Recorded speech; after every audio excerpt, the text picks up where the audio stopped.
আমি ইনকাম ট্যাক্সের অফিসার। গত 3 মাসের সেলের আপনাদের কাগজপত্রগুলো আমাকে দেখান।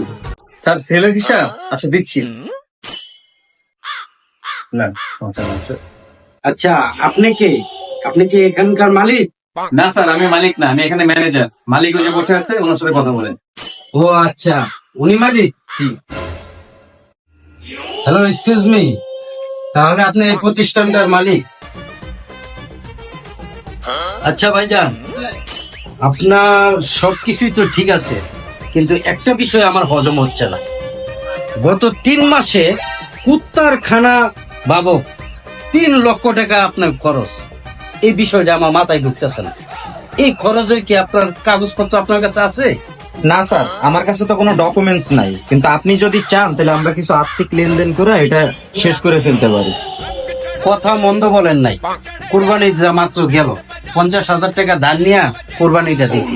আপনি 50,000 টাকা আমাকে দেন, আমি এই ফাইল একদম ক্লোজ করে দিচ্ছি।